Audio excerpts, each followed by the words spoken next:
This is Scientific SMS 1075XV Spectrum and Vector Network Analyzer having frequency range of 9 kHz to 7.5 GHz. Coming to its front panel, this is the display having touch support. Next is these are all menu control keys. This is functional keys. This is a knob. Next is numeric keypad. We have arrow keys, up and down arrows here. Now this is the RF input VNA port 2, and this is the TG output VNA port 1. Next we have 3.5 mm earphone interface here. This is the USB host, and this is the power switch.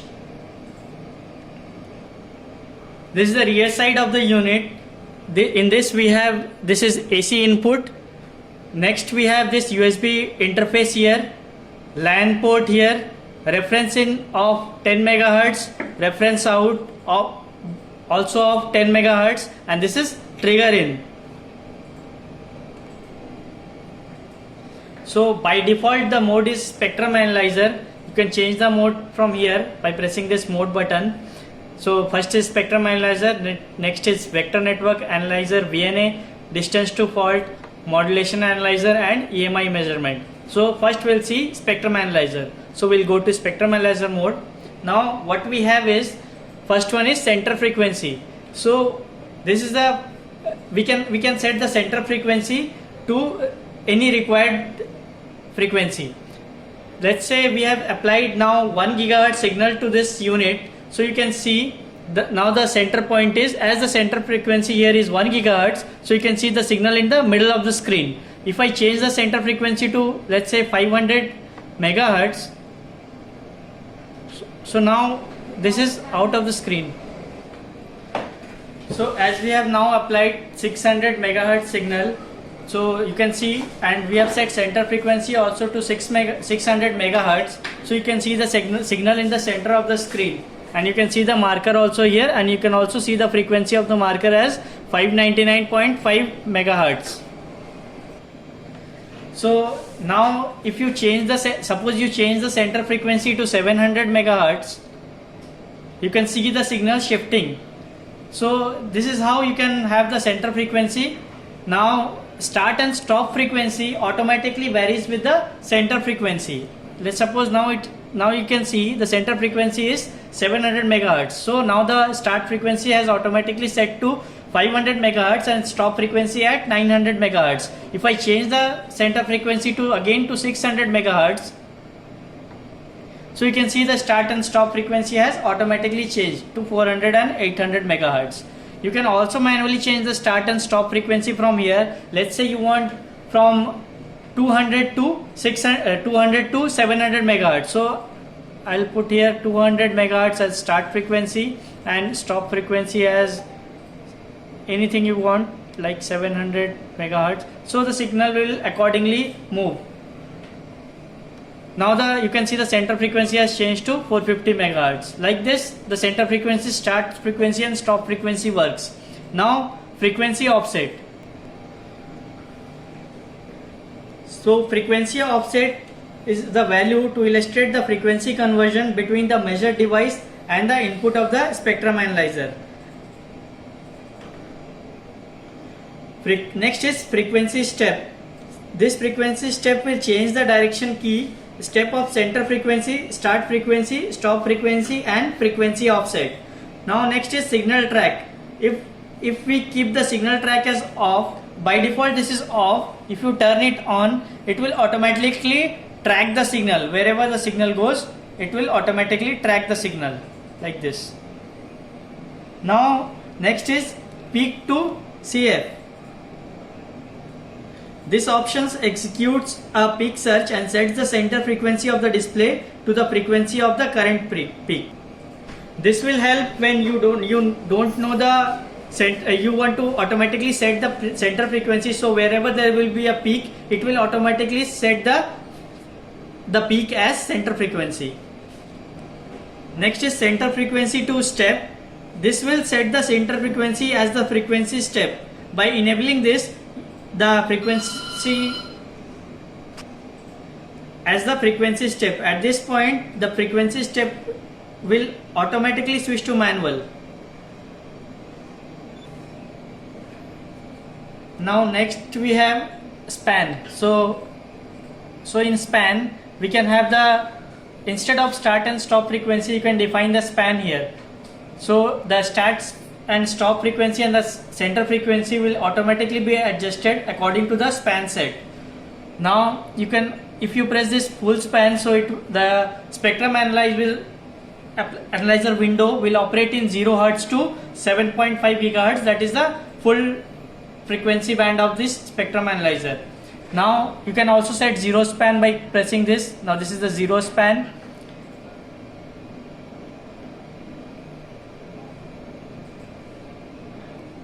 You can zoom in or zoom out in the span by using these two options. Now you can go back to last span by pressing this, and you can also set the span scale to log or linear using this. This is a log scale, this is a linear scale. Now next we have amplitude here. So when we go to amplitude, first one is reference level. So this reference level will set the maximum power or voltage that can be currently displayed in the trace window. We can also vary, and you can see the signal moving up and down. So you can see the reference level is varying. As I set the reference level up or down, so it will vary accordingly. Now next we have attenuator. Applied a signal. Now as we have applied a signal, you can find it here. This is the signal. Now if you see, if I vary the reference level, you can see the signal moving up and down, and the amplitude level here is also changing according to the reference level. So as I have set 20 dBm here, so the maximum we have is 20 dBm here. This is the zero position, and in the lowest point we have minus 80 dBm. So if I vary it, so you can see this is also varying. So this is the reference level. Attenuator. The attenuator will set the value of the internal attenuator of the RF input. So this is for the large signal that can be set to low distortion, and the small signals can pass through the mixer with low noise. So in attenuator we have two modes here, as auto and manual. In auto mode, the attenuation value is automatically adjusted according to the state of preamplifier, and in manual mode we can set the attenuator manually. So next we have preamp. This will control the internal preamplifier located in the RF input signal path. Next we have units here. So if we press this unit, so this is the dBm, dB millivolt, dB microvolt, dB microampere, volts and watts. In which way you want to see the signal, in the way you want the signal to be measured. Next we have is scale per division. So this is scale per division. If we select this, now this is set to 10 dB. So you can see the one box is 10 dB. Now if you vary this, so scale per division will change accordingly. Now the one box is equal to 8 dB. So this varies accordingly. Next is scale type. Same, log and linear. You can change the scale type to linear or log. Next we have is auto tune. By pressing this switch, the signal will automatically triggered. Now comes bandwidth. So if we press this, we find options as RBW, that is resolution bandwidth, VBW, that is video bandwidth, VBW by RBW, and average type. So first one is RBW. As we have now applied a amplitude modulated waveform here to this spectrum analyzer, so you can see these are the side bands here. So the function of RBW is it will reduce the frequency reducing the RBW will increase the frequency resolution, but it also will increase the sweep time. So by default this is set to auto. If you manually increase or decrease the resolution bandwidth, you can see the signal waveform here. As I move the RBW to 100 kHz, you can find only one signal here. If I decrease it, you can see more side bands are visible in the signal, but the refresh rate has slowed down. So this is the resolution bandwidth. You can set it manually or you can set it to auto.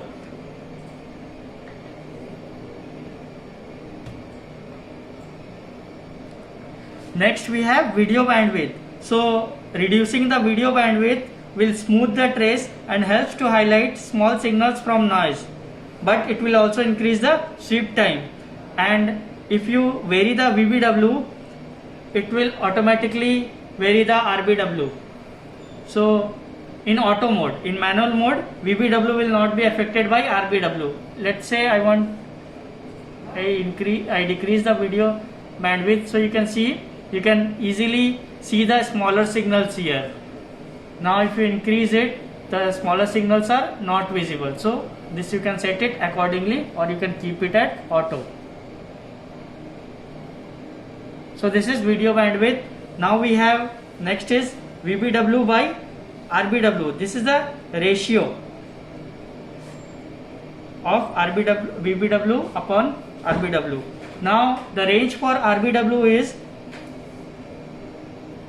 1 Hz to 1 megahertz, and for video bandwidth is 1 Hz to 1 megahertz.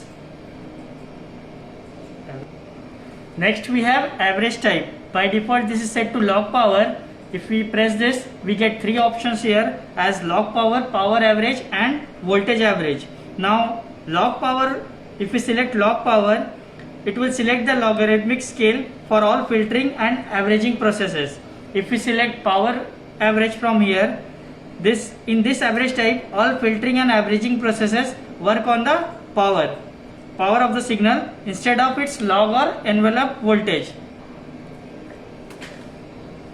Next, if we select voltage from here, voltage average options from here, in this average type, all filtering and averaging processes work on the voltage of the envelope of the signal.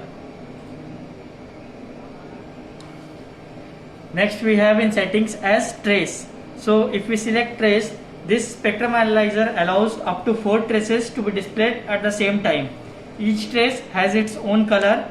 Trace A will be in yellow color, B will be in purple color, C will be in light blue and D will be in green. To enable this is set to blank. Just press clear white, you can see now the trace has become purple, and all the 4 traces can be set independently. Parameters can be set in all the 4s.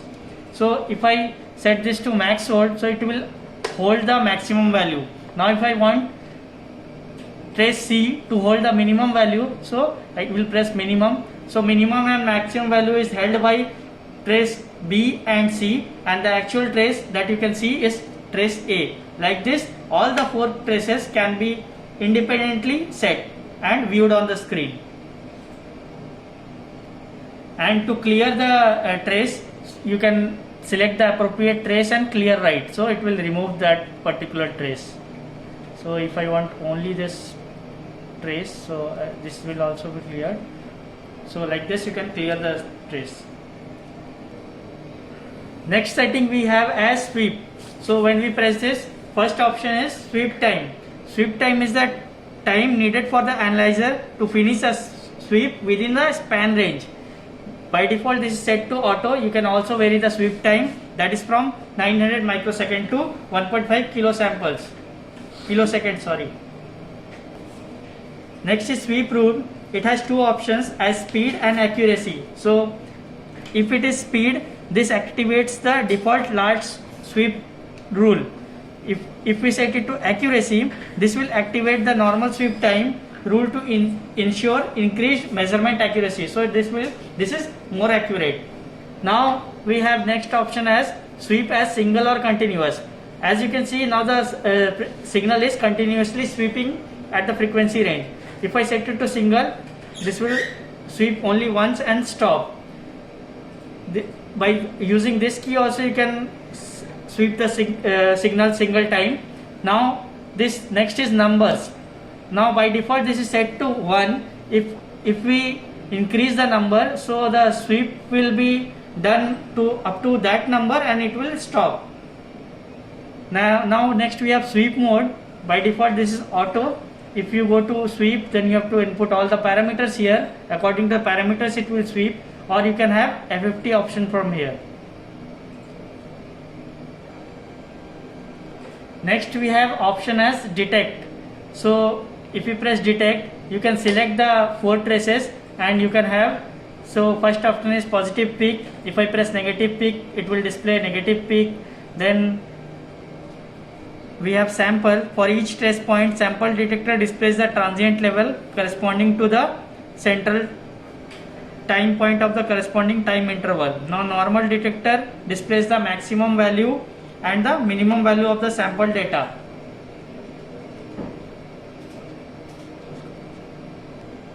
Now in average, we have, for each trace point, average detector will display the average value of the data sampled within the corresponding time interval. So next setting we have as trigger. If you go to trigger menu, then you can find 3 options here. That is, first one is free run.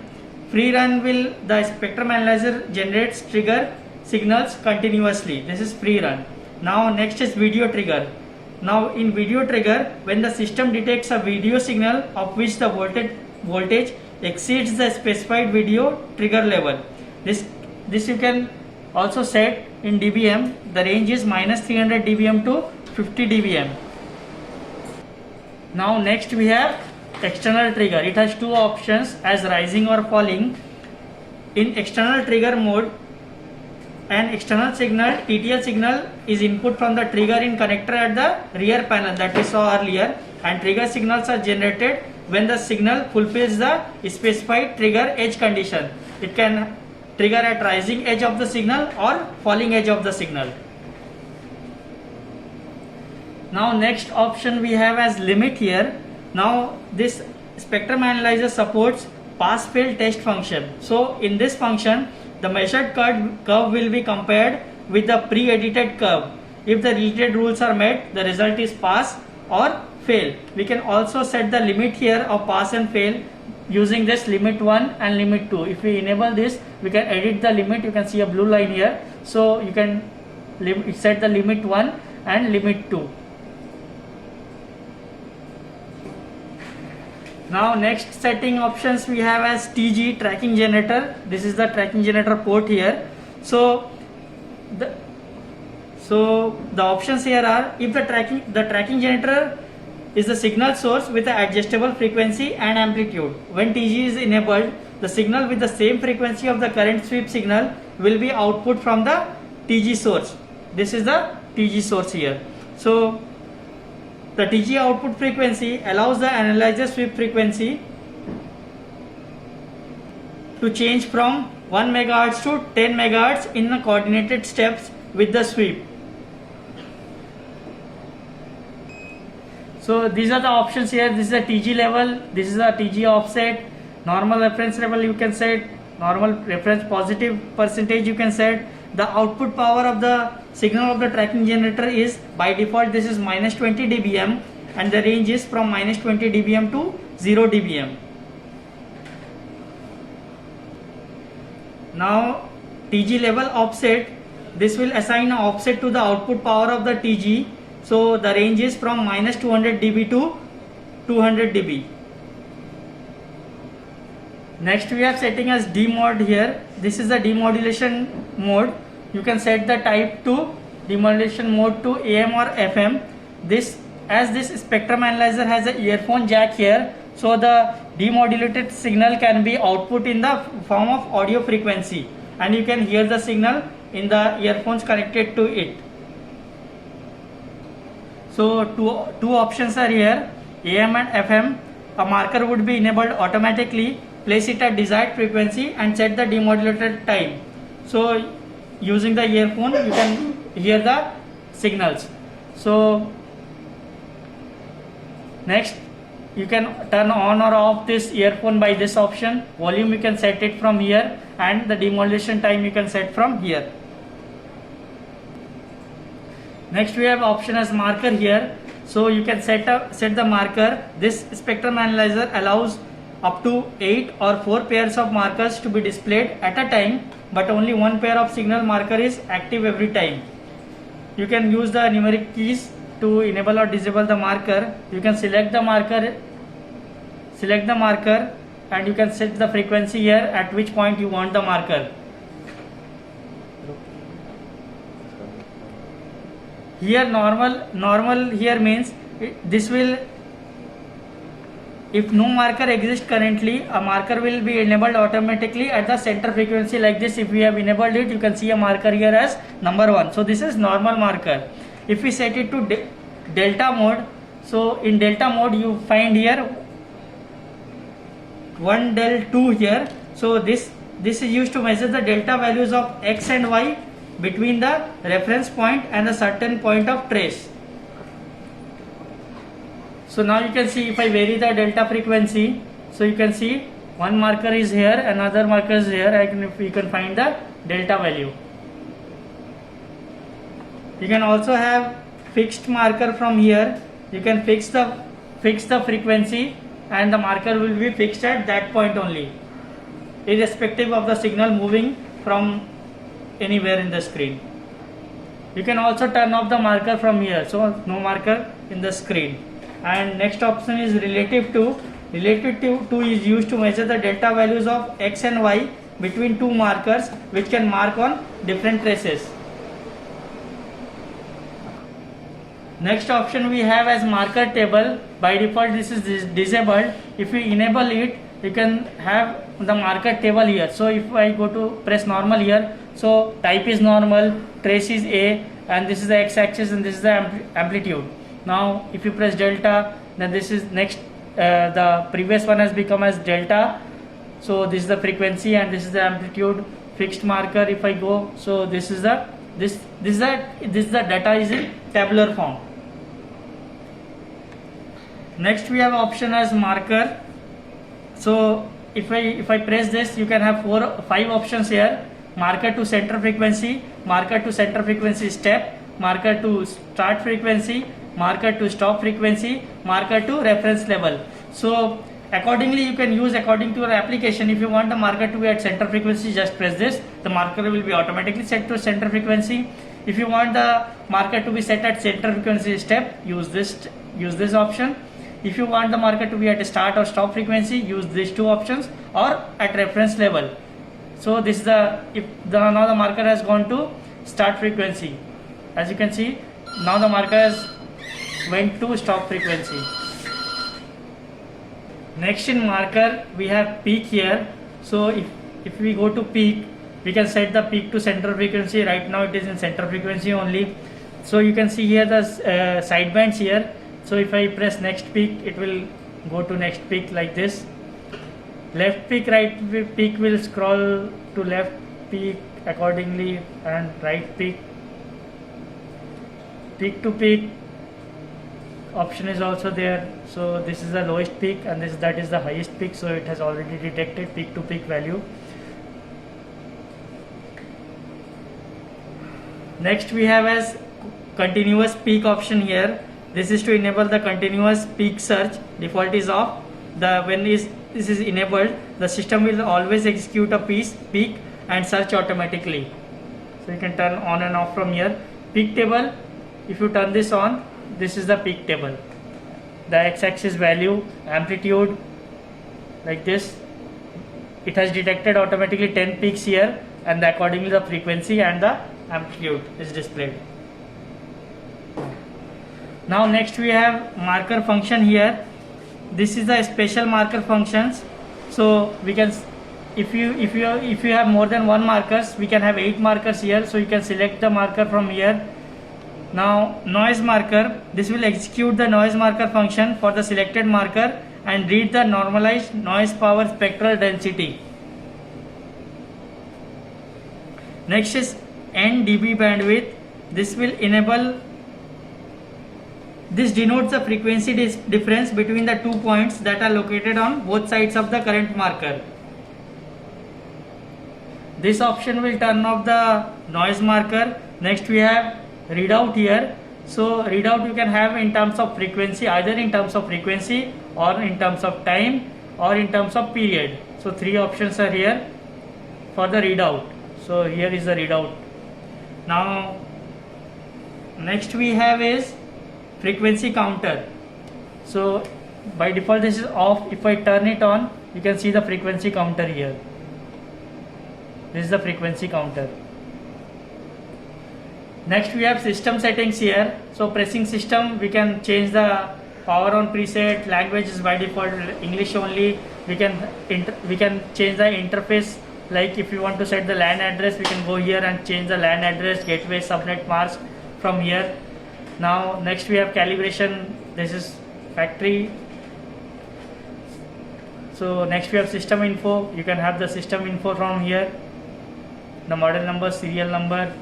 You can have firmware update from here.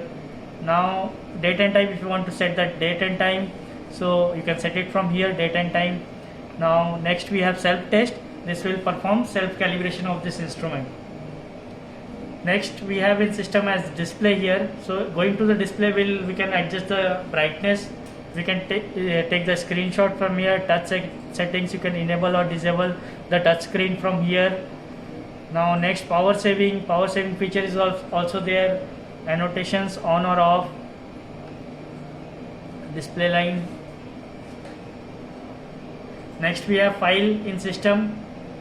If you want to save the file to its internal memory, you can save from here, or you can plug in a pen drive here and can store the files in that pen drive also. Now next is mode. In mode, this we saw earlier also. We can change the mode of this spectrum analyzer. If you want as a vector network analyzer, so we'll go to vector network analyzer. Distance should fall like this.